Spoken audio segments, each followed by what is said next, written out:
Hey everybody. So listen, the next speech that you're going to be doing is the personal narrative speech. And this is kind of an important speech. We're kind of progressing into a little bit longer speech. This speech is going to be 3 to 5 minutes. And in this speech, what you're trying to do is you're trying to tell a story. At the conclusion of that story, you're going to have a moral. So I'll give you an example of one in a few minutes, but I want to point out a few things really quick just to make sure that you kind of know where things are located. So there's a Word document that kind of explains the personal narrative and a little bit more talking about antecedents and how those work and some key things to look for. This speech is really going to be focused on delivery. You kind of know people. Some people are just gifted with telling a good story. They understand how it works. And this is one of those ones where we're looking at things to make sure that you have vivid imagery. Really kind of focus on language a lot. Want to make sure that that we really kind of feel as if we're there during the entire process. It's not a really long speech. Again, it's only 3 to 5 minutes, and that may sound long to you if you're a beginning public speaker, but it's really not that long to set up an entire story. So if you're kind of long-winded, you're going to have to really kind of practice this and make sure that you get it to be very kind of concise for for the people that are listening to it and for your grade. So that would be awesome. Now, when you get onto Canvas, and I'm going to minimize this really quick, and you get into Canvas and you look into week 3, you'll notice that I have week 3 in here. Now I've extended this deadline. I'm going to extend it in Canvas as well, but it's extended in where you guys will upload your video to Tuesday. And so you shouldn't have any problem with that. So make sure that you do that. It'd be awesome.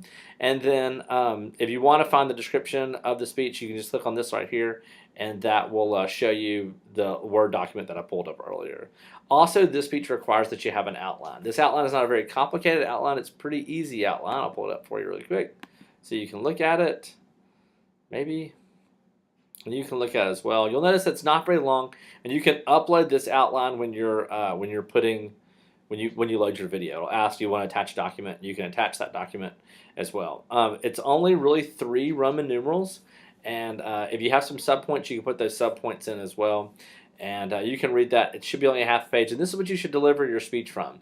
Remember, we're trying to get to where we're only using the extemporaneous delivery method, and so I think this would be as a great way to kind of start off. What am I grading this for? I'm grading it for format to make sure that you typed it and that you submitted it and that you submitted on time. So you guys shouldn't have a problem with that since you're online. All right, so now I thought I'd tell you really quick a quick personal narrative, and this is one that I use in class. And I'm not kind of keeping time. I'll try to keep time, but I'm just going to tell you how it goes. So, courage is being scared to death, but saddling up anyway. This is a quote from John Wayne. And courage is something that does not come easily either from a lot of people. I'm going to tell you a story about, from my own personal experience, something that happened to me and my wife when we first got married. When we first were married, we bought our first house in Southwest Hattiesburg, and it was a ranch-style house. And one of the unique features about the house is that the driveway went along the side of the house, and there was a carport on the back of the house, and that's where we would park our cars, of course, and we would use that door to go in and out. Well, after being married for a little while, I would come home from lunch from where I worked, and when I came home, of course, my wife wouldn't be there, and the door would be unlocked. Well, I grew up on the Gulf Coast, and it was instilled in me that you always lock the door, always lock the door, always lock the door. And when I would come home and see that, it would really kind of, I was just like, oh, do I say something? Do I not say something? And so finally I did say something. Hey, I keep coming home, and the door's unlocked. And my wife assured me that, hey, she had grown up in that neighborhood or in that area, and that it was no big deal, and that, we would eventually get to know the neighbors, but no big deal, don't worry about it. So I said okay, but I said, hey, could we start locking it? She said, sure, no problem. So she started locking the door. No big deal. Well, fast forward to July. That all happened around probably January, between December and January. And then fast forward to July, I took a group of students on a trip to St. Louis. Well, while I was gone, my wife had volunteered with a function in Hattiesburg. And while she was there, of course, she was there all day. And so when she comes home, she pulls into the carport, turns her car off, gets out of the car, goes to the door, unlocks the door, goes in, and locks the door behind her. Goes to get something to drink, and then goes in the back and starts getting ready for bed. So she remembers that she was really tired, and she said she laid down on the bed, turned the television on, and she was so tired she just turned the TV off, rolled back on her right side, and put the remote down and turned on the sleep machine. And then she rolled back to her left side and went to sleep. So she was asleep for a good, probably, I don't know, she said 15, 20 minutes is what it felt like. It was long enough for her to feel as if she was asleep, but she was kind of halfway between sleep and not sleep. Well, she rolled back over to her right side.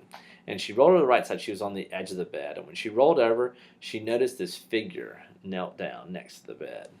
And so, being my wife and the person that she is, and I guess the tremendous amount of courage that she has, she took her hand. She's like, she thought to herself, she's like, it looked like a head. And she said she reached her hand out and she touched this person on the top of the head. And when she did that, it caused a chain reaction. That person jumped up and ran out of the room. My wife, being the person that she is, she jumped up and ran out of the room after them and chased them down the hallway. She gets to the end of the hallway. She turns the light on in the den. She looks across the den at the person trying to get out the door, and it's our neighbor's kid from across the street. Well, she starts asking him, hey, what are you doing here? Why are you here? What do you need? What's wrong? And the kid says, somebody was trying to break into my house. And I came over here to get some help. So my wife was like, okay, well, let's call 911. Well, the kid says, no, I'm not calling 911. That's not a good idea. So my wife says, oh, we're calling 911. She picks the phone up and she dials 911. So she's on the phone with the 911 operator and she says, hey, starts explaining kind of what's happening and stuff. And the 911 operator says, lady, this makes no sense at all. This doesn't make any sense. So why don't you put the kid on the phone? So she hands the kid the phone and says, here, I'm going to go talk to the 911 operator. I'm going to go in the back and get a robe, and I'll come back and walk you across the street. Now, needless to say, this kid was old enough to get across the street. He was very old. He was probably in junior high or something like that. So she gets to the back to get her robe, and when she does, the phone rings. And it's the 911 operator, and he's yelling at her. He's like, lady, what are you doing? You can't prank call 911. I can have a police officer over there and have you arrested. And she goes, whoa, wait a minute. She's like, I called you because somebody was breaking in the house. And the 911 operator said, lady, and I handed the phone to the kid to talk to you. And the 911 operator says, ma'am, no one ever got on the phone. And she goes, well, he was here. And so at that point, the 911 operator says, wait, lady, I got 2 questions to ask you. Question number 1, do you know the person in your house right now? And she goes, yeah, it's the kid from across the street. He said, question number 2, is that person supposed to be in your house right now? And she goes, no. Actually, no, he's not. He goes, lady, that kid just broke into your house. So the moral of the story is this. Although we may have grown up in the same place our entire life, times change and people change. And we have to do simple things like locking doors and checking windows to make sure that our loved ones stay safe. Thank you. And that's all you have to do. That was approximately, probably 5 minutes, maybe a little over 5 minutes. So that would need to be worked down a little bit. Oop, there goes my guitar class. So the idea is that you want to kind of keep it that way and everything will be good. All right, so if you have any questions about that, you can always email me on Canvas. And remember to upload your video before Tuesday, preferably as soon as possible, so I can get those graded for you and get them back to you. All right, well, that's it.